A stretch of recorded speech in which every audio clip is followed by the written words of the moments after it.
Sepulang dari membagikan selebaran, Xiao Yuan merasa ada yang mengikutinya, dan saat Lily menanyakannya, Xiao Yuan merasa mungkin dirinya salah lihat. Kemudian Xiao Yuan merasa membagikan selebaran tidak efektif. Xiao Yuan memikirkan cara dan menemukan ide. Menurutnya promo secara offline bukan zamannya dan mengaku sudah memikirkan solusinya, jadi menyuruh Lily pulang dulu karena dirinya akan membeli beberapa bahan. Mendengar itu Lily menyuruhnya hati-hati. Saat Xiao Yuan berjalan sendirian, ternyata memang ada pria yang sedang mengikutinya. Namun untung saja Qilian ada di sana dan langsung menarik pria itu dan menghajarnya. Perkelahian mereka pun tak terelakkan.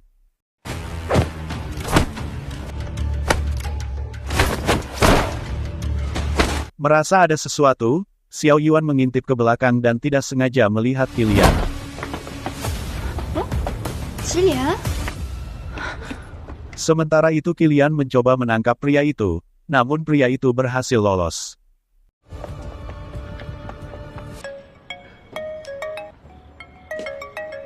Merasa Qilian sudah pulang ke Luoshan, Xiao Yuan meneleponnya untuk memastikan dan bertanya kenapa dirinya tidak memberitahunya kalau sudah pulang, karena akan mentraktirnya. Mendengar itu Qilian mengaku dirinya masih di Chongqing dan mengaku ada urusan jadi langsung menutup teleponnya. Mendengar itu Xiao Yuan merasa dirinya mungkin salah lihat.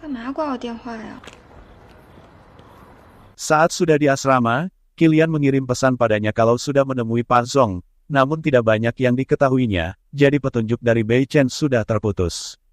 Xiao Yuan langsung menelepon Qilian memberinya semangat dan menyuruhnya jangan berkecil hati, walaupun petunjuk sudah putus. Namun Xiao Yuan merasa petunjuknya pasti ada lagi. Xiao Yuan mengaku kalau sekarang sedang dimata-matai, jadi menyuruhnya berhati-hati. Mendengar itu Qilian yang tahu kalau Xiao Yuan lebih diincar menyuruhnya jangan sendirian jika pulang kerja. Xiao Yuan merasa Qilian ada masalah yang disembunyikan, namun Qilian langsung menutup teleponnya dan membuat Xiao Yuan bingung. Qilian menelepon adiknya yang kerja di hotel untuk mengetahui pria yang mengincar Xiao Yuan, dan menurutnya dia kabur lebih cepat dari kelinci. Namun dirinya mengaku sudah mendapatkan lokasinya dan akan memberitahunya jika sudah mengetahuinya. Qilian menyuruh untuk mengikuti Xiao Yuan beberapa hari ini dan memastikan keamanannya dan sekaligus meminta temannya yang bekerja di Hotel Luoshan untuk mencari orang yang bernama Huo Boyu.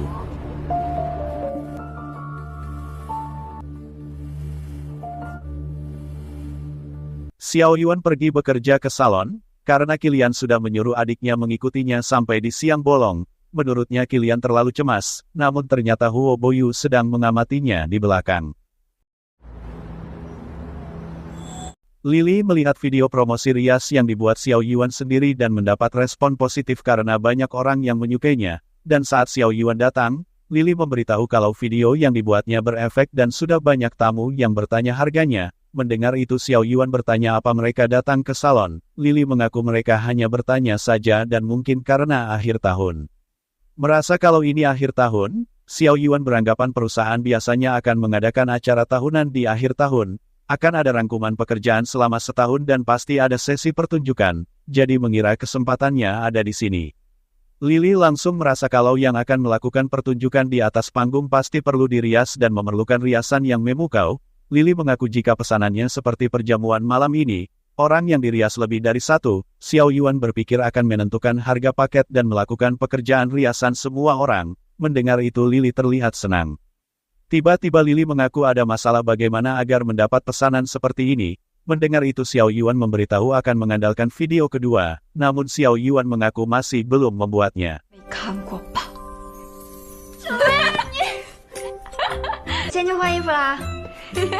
Sementara itu Qilian masih berpikir Huo Boyu adalah mantan pacar Jiang Xiao Yuan dan kenapa muncul di saat seperti ini.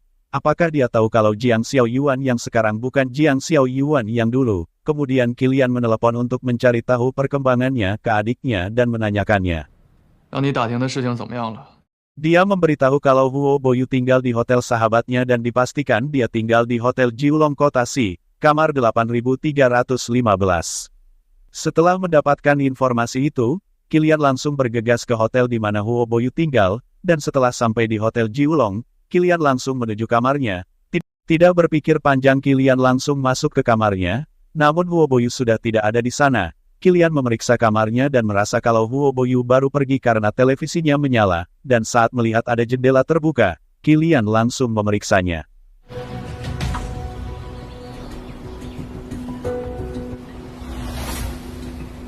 Kilian tidak menemukan jejaknya dan sempat melihat keluar jendela yang lainnya, namun Huo Boyu yang sudah mengetahui kedatangannya bergerak lebih cepat.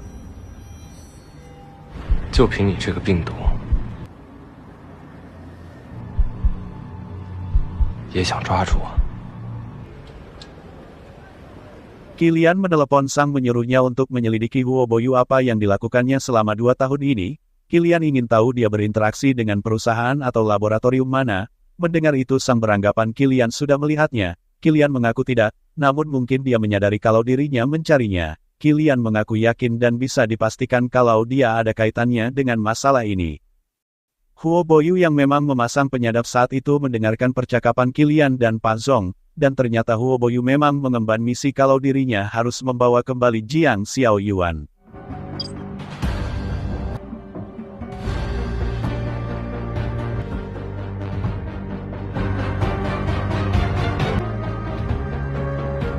Xiaoyuan berada di studio foto dengan Lily untuk membuat video, namun Xiaoyuan berpamitan ingin menelepon dulu, dan saat ingin menelepon, Xiaoyuan melihat seseorang mengintipnya dan membuat menutup teleponnya. Ternyata dia adik Kilian dan saat dirinya mencari Xiaoyuan lagi, ternyata Xiaoyuan sudah menunggunya dengan membawa batu besar. Saat melihatnya Xiaoyuan yang sudah pernah bertemu dengannya bertanya apa dirinya mengikutinya, dia mengaku kebetulan lewat, namun Xiaoyuan tidak percaya dan menyuruh berkata jujur. Akhirnya dia mengaku kalau Kilian mengkhawatirkannya jadi menyuruh mengikutinya. Xiaoyuan bertanya kenapa Kilian tidak datang dan tidak pernah melihatnya. Dia mengaku kalau Kilian pergi ke sana kemari hanya untuk menyelidiki tentangnya. Pada akhirnya hanya tahu soal mantan pacarnya. Dia memberitahu kalau Kilian begitu perhatian padanya, jadi tidak boleh melupakan kebaikannya. Xiaoyuan langsung beranggapan kalau Kilian mendapati bahwa Jiang Xiaoyuan asli itu memiliki pacar, lalu hatinya tidak senang, sehingga tidak datang mencarinya. Namun itu Jiang Xiaoyuan yang dulu. Xiaoyuan berpikir masalah perasaan kenapa harus menyalahkannya. Kemudian Xiaoyuan memberitahu kalau mulai sekarang jangan mengikutinya lagi dan langsung meninggalkannya.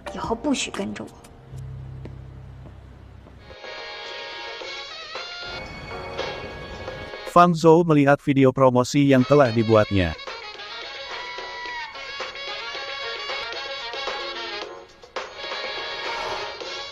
Xiaoyuan bertanya ke Fang Zhou bisa tidak? Fang Zhou bertanya apa ini video promosi menghabiskan 2.000 yuan. Fang Zhou menyetujuinya dan menyuruhnya mengunggah di internet dan nanti dirinya akan membantu untuk mempromosikannya. Lily menerima pelanggan 1 untuk jam 3 sore dan Xiaoyuan langsung meriasnya.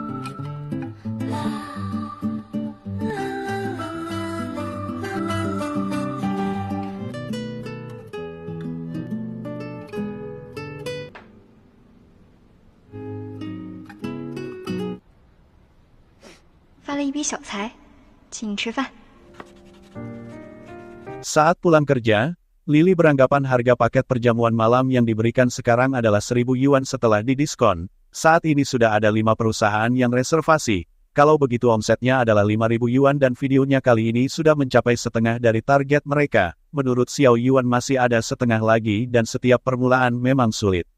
Xiaoyuan berterima kasih ke Lily karena berkat dirinya Xiaoyuan tidak akan bisa melakukannya sendirian. Mendengar itu Lily menyuruhnya jangan sungkan. Lily bertanya kenapa belakangan ini tidak melihat Paki. Xiaoyuan merasa kalau dia tidak ada urusan, jadi tidak akan mencarinya. Lagi pula mungkin dia sedang sibuk. Mendengar itu Lily merasa itu tidak mungkin, karena 2 hari yang lalu melihatnya datang mencari Fang Zhou. Xiaoyuan yang tidak percaya bertanya lagi apa benar. Lily beranggapan mungkin Paki ada masalah. Kemudian Xiaoyuan menyuruh Lily pulang dulu karena dirinya mengaku ada urusan lain yang harus dilakukan.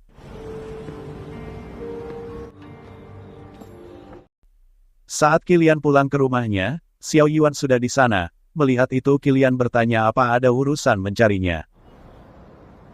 Xiaoyuan beranggapan kalau Kilian berusaha menghindarinya belakangan ini. Kilian mengaku kalau dirinya sedikit sibuk. Mendengar itu Xiaoyuan merasa Kilian sesibuk apa karena ada waktu bertemu dengan Fang Zhou, namun tidak ada waktu untuk makan bersama dengannya, dan saat Kilian mau pergi, Xiaoyuan langsung memegang tangannya. Xiaoyuan merasa setelah Kilian pulang dari Chongqing seperti kehilangan jiwanya, karya biasanya selalu bersemangat tentang alat pelacak dan melapor agar dirinya bisa cepat pulang, namun sekarang tidak buru-buru. Mendengar itu Qilian mengajaknya bicara di dalam. 进来说。 Xiao Yuan mendengar dari kalau dirinya menemukan mantan pacar Xiao Yuan yang dulu. Xiao Yuan beranggapan ingin memberikan pelajaran pada mantan pacar itu dan menunda urusannya. Xiao Yuan mengaku juga tidak perlu menepati janji lagi dengannya karena Xiao Yuan ingin menyelidikinya sendiri dengan meminta ponselnya.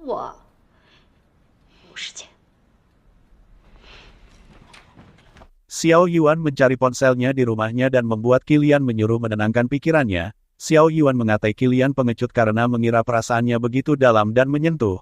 Alhasil Xiao Yuan mempunyai pacar baru dan sebaliknya Qilian terus memikirkannya seperti orang bodoh. Akhirnya Qilian mengaku memang menyelidiki mantan Xiao Yuan itu dan membuntutinya selama beberapa hari dan dirinya curiga kalau dia ada kaitannya dengan hal yang kita selidiki.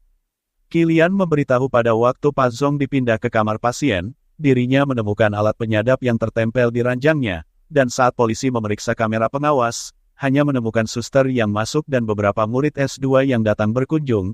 Di antaranya ada sosok ini yang terlihat mencurigakan dan merasa ini aneh. Mendengar itu Xiao Yuan berpikir sebaliknya, Xiao Yuan merasa Qilian menganggapnya bodoh. Menurutnya baik alat penyadap atau mantan pacar, meskipun dirinya tidak tahu kenapa mereka muncul di kamar Pa Zong. Namun Xiao Yuan merasa kalau ini bukanlah kebetulan semata dan mengira kalau mantan pacar Xiao Yuan itu komplotannya Jiang Xiao Yuan, dan Su Jingyang yang dicari-cari selama ini adalah pelaku utama di balik semua ini. Jadi pantas Qilian tidak mau memberitahunya dan langsung meninggalkannya.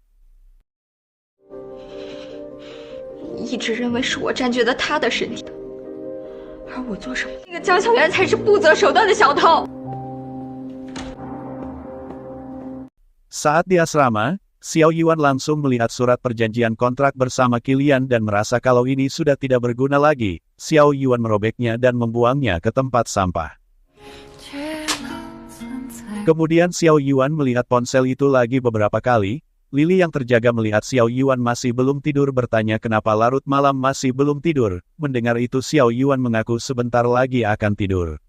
Keesokan harinya Lili bertanya ke Xiao Yuan total keseluruhannya dapat berapa. Xiao Yuan memberitahu sudah mendapat 8 pesanan jamuan tahunan, jadi akan mendapat 8.000 yuan dan masih kurang 2.000 yuan. Xiao Yuan akan fokus menerima pesanan per orang. Tiba-tiba Xiao Ka ingin meminta bantuannya kalau temannya akan kencan dan memintanya untuk merias. Melihat Xiao Yuan hanya diam, Xiao Ka merasa Xiao Yuan sibuk, dan saat mau meninggalkannya, Xiao Yuan mengaku bisa. Mendengar itu Xiao Ka menyuruh memakai tarif jasa tata riasnya seharga 128 yuan. Melihat Xiao Yuan tidak begitu senang, Lili bertanya kenapa dirinya tidak senang. Xiao Yuan beranggapan kalau Xiao Ka hanya berniat membantunya. Setelah transaksi ini tidak ada transaksi lain lagi. Mendengar itu Lili merasa kalau Xiao Ka ingin memperbaiki konflik di antara mereka. Kemudian Xiao Yuan menyuruh Lili bekerja lagi. Tiba-tiba ada telepon dengan memanggilnya gadis kecil. Xiao Yuan bertanya siapa dirinya. Ternyata yang meneleponnya adalah Jiang Bo. Dia menanyakan apa dirinya ada di Luoshan. Jiang Bo memberitahu ada grup kesenian yang modalnya kecil dan tidak mampu menyewa jasa tata rias, dan dirinya tidak mau pergi, jadi menawarkan pada Xiao Yuan apa bisa membantunya dengan menerimanya. Jiang Bo memberitahu akan dihitung per kepala dan bertanya biaya per kepala, dan saat Jiang Bo mengetahui 128 yuan, dia mengaku murah sekali. Xiao Yuan menyuruh memakluminya karena ini usaha kecil, jadi memang semurah itu. Mendengar itu Jiang Bo akan mengirimkan kontaknya padanya dan bicarakan sendiri dengannya. Jiang Bo mengingatkan kalau bayarannya kurang dari 3.000 yuan, jangan terima lagi. Saat Xiao Yuan mengingat tidak boleh menerima kurang 3.000 yuan, Xiao Yuan sadar kalau akan mendapat pesanan besar kali ini dan membuatnya tersenyum. Huo Boyu sudah ditunggu Qilian di sana. Melihat itu Huo Boyu mengeluarkan pisaunya dan langsung menyerang Qilian.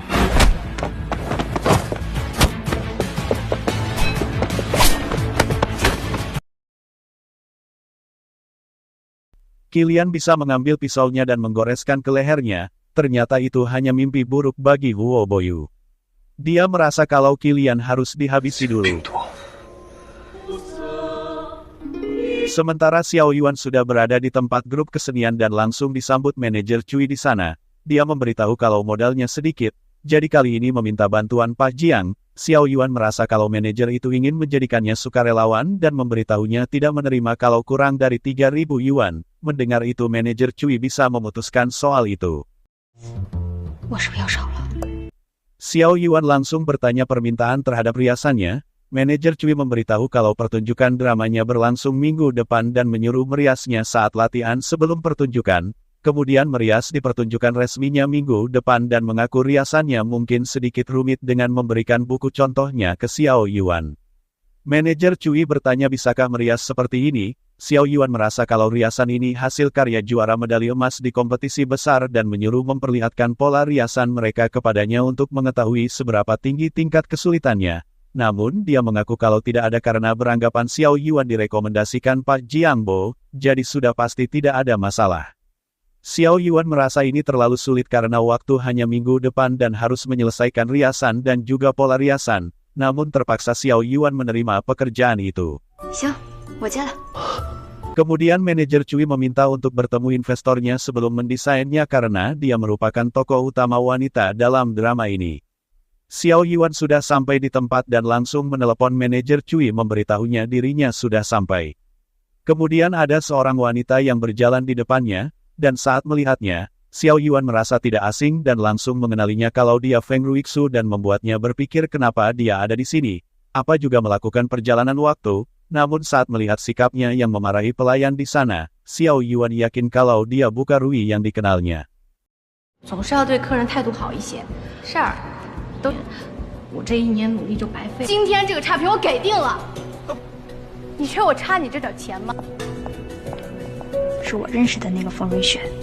Xiao Yuan mengkritiknya dan membuatnya berbalik langsung menamparnya dan Xiao Yuan juga membalas tamparannya. Dia langsung menyebut namanya kenapa berani menamparnya. Mendengar itu Xiao Yuan terkejut kenapa dia bisa tahu namanya. Tiba-tiba manajer Cui datang dan mengaku terlambat karena macet, dan saat melihat mereka bersama, dia beranggapan sudah bertemu. Mendengar itu Xiao Yuan bertanya siapa dia. Manajer Cui memberitahu kalau dia bosnya, Feng Ruixu. Mendengar itu Xiao Yuan bertambah bingung karena di dunia ini dia juga bernama Feng Ruixu. Setelah pertikaian itu tentu saja Rui menolaknya, namun manajer Cui terus membujuknya karena dirinya harus mencari perias di mana lagi dan juga perlombaan juga semakin dekat. Xiao Yuan yang mengupingnya merasa dirinya sudah habis karena Rui adalah kliennya. Manajer Cui memberitahu Xiao Yuan menyuruhnya untuk meminta maaf dan mengajaknya bersulang, karena dia Tuan Putri yang selalu dimanjakan. Mendengar itu Xiao Yuan membalasnya apa dirinya juga bukan dan membuat manajer Cui bingung. Sadar kalau ini bukan dunianya, Xiao Yuan langsung menurunkan egonya ingin meminta maaf dan mengaku sekalian merasakan betapa kejamnya kehidupan. Xiao Yuan langsung menemui Rui dan meminum segelas untuk meminta maaf. Melihat Xiao Yuan ingin meminta maaf, Rui mengambil botol alkohol yang penuh dan menuangkannya di gelas dan menyuruh meminumnya.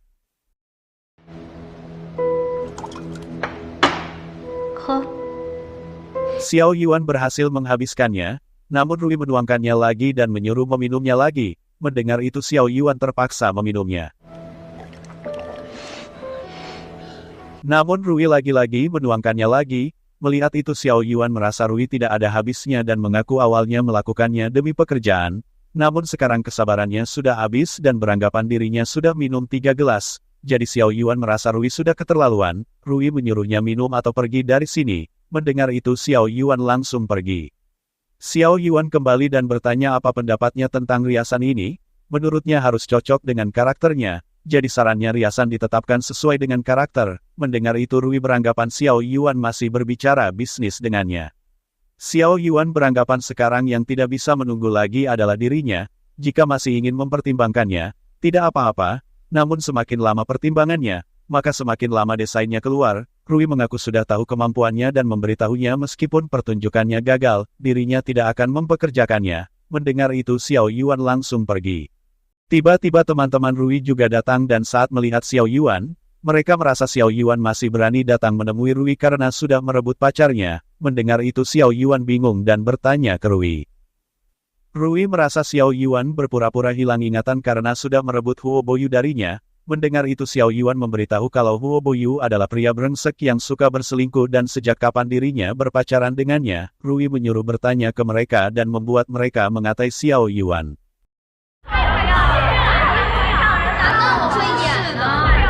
Xiao Yuan merasa kalau Feng Ruixu tidak berbohong dan memang asli dari dunia ini. Jiang Xiao Yuan asli dari dunia ini sudah merebut pacarnya dan membuat Xiao Yuan langsung pusing. 你是装傻还是对我啊？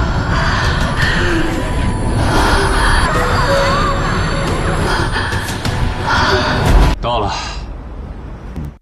Sementara itu Sang mengantar Qilian ke tempat mantan pacar Huo Boyu yang bernama Feng Ruixu dan memberitahunya kalau dia sedang mengadakan pesta di dalam. Mendengar itu Qilian berterima kasih padanya. Saat Qilian masuk ke dalam, dia melihat Xiao Yuan tersungkur di lantai. Melihat itu dia terkejut dan langsung menggendongnya keluar. Qilian mencoba memanggil taksi, namun tidak ada yang berhenti. Tiba-tiba Xiao Yuan tersadar dan langsung muntah. Melihat itu Qilian merasa Xiao Yuan terlalu banyak minum. Xiao Yuan yang sudah kesal dengan Qilian menyuruhnya pergi. Namun Qilian tidak mendengarkannya dan langsung menggendongnya. Saat berjalan menggendongnya, Xiao Yuan menyuruh Qilian mengambil ponsel untuk merekam suaranya. Mendengar itu Qilian langsung membuka perekam suara. Kemudian Xiao Yuan mengeluarkan isi hatinya bahwa dia mengaku bahagia bahwa di dunia yang ini masih ada orang yang baik kepadanya terutama Qilian yang membantunya pada saat dia berada di titik terendah dan membuat Xiao Yuan mencium pipinya. 你明明一开始对我很，你好像我，而你也从来都不嫌弃我。 Xiao Yuan ingin saat dirinya kembali nanti alangkah baiknya masih bisa bertemu dengan orang baik seperti mereka. Karena merasa khawatir dengan Xiao Yuan, Qilian membawanya ke rumah sakit. Perawat di sana memberitahu bahwa Xiao Yuan tidak apa-apa dan hanya terlalu banyak minum, jadi hanya menyarankan untuk minum air putih yang banyak.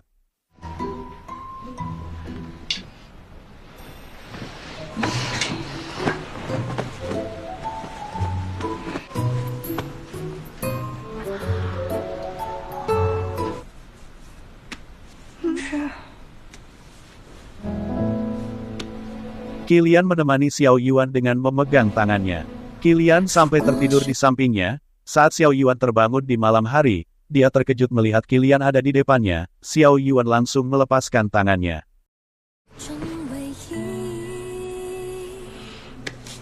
Saat Qilian juga bangun, Xiao Yuan bertanya kenapa dirinya juga ada di sini karena sebelumnya mencari Feng Ruixu dan merasa Jiang Xiao Yuan menjadi kambing hitam lagi. Qilian bertanya apa dirinya mengenal Feng Ruixu. Xiao Yuan mengaku di dunianya punya sahabat yang bernama Feng Ruixu dan menurutnya Feng Ruixu di dunianya dan Feng Ruixu di dunia ini sangat berbeda.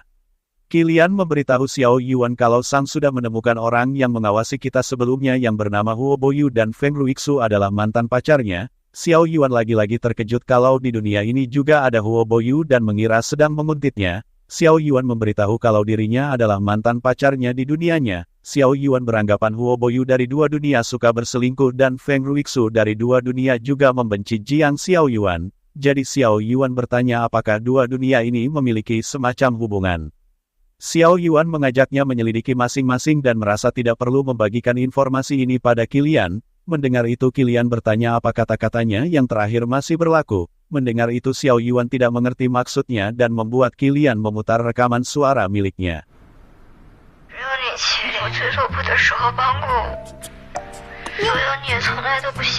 Mendengar itu Xiao Yuan merasa Qilian sudah gila karena merekam suaranya dan ingin mengambil ponselnya.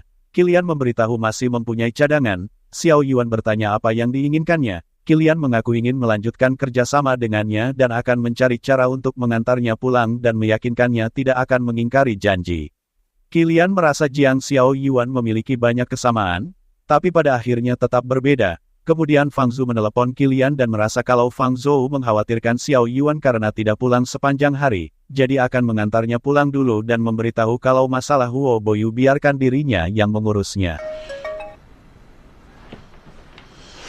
Saat manajer Cui menenangkan Ruixu dan memberitahu akan mengusirnya, Ruixu malah menyuruh untuk mempertahankan Xiao Yuan jadi periasnya, namun ternyata Ruixu melakukan itu hanya untuk menyiksanya perlahan-lahan.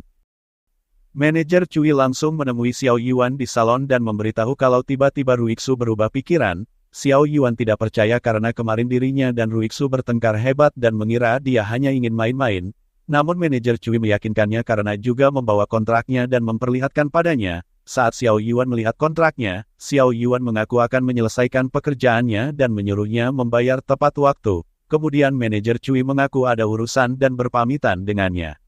Fang Zhou mengaku mendengar pembicaraannya dan bertanya apa dia bisa dipercaya. Xiao Yuan memberitahu kalau pesanan ini senilai 3.000 yuan, jadi setelah menyelesaikannya, dirinya tidak usah khawatir dengan indikator kinerja utamanya lagi. Mendengar pesanan sebesar itu Fang Zhou takut dia menyulitkan Xiao Yuan dan membuat tuntutan berlebihan, namun Xiao Yuan menghadapinya dengan santai dan mengira Fang Zhou merasa Xiao Yuan tidak pernah melihat uang dan langsung pergi.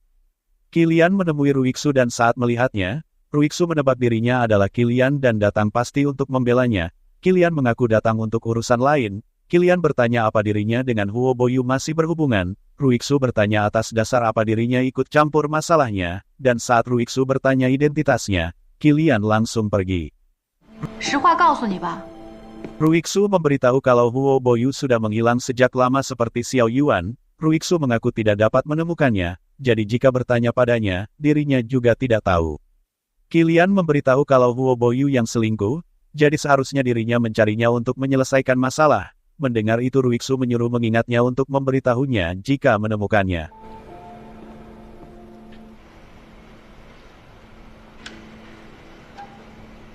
Qilian datang ke salon. Melihat Qilian berada di salon, Xiao Yuan bertanya kenapa ada di sini. Qilian merasa Xiao Yuan masih belum pulang kerja. Xiao Yuan mengaku akan begadang semalaman dan menggambar beberapa pola.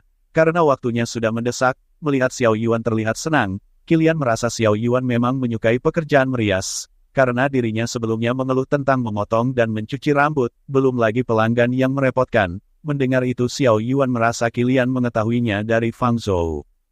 Melihat Qilian memakan sesuatu, Xiao Yuan bertanya sedang makan apa dan Qilian langsung memberikan permen karet padanya. Melihat itu Xiao Yuan terlihat senang dan membuat Qilian teringat Xiao Yuan asli saat di sekolah dulu yang juga suka permen karet.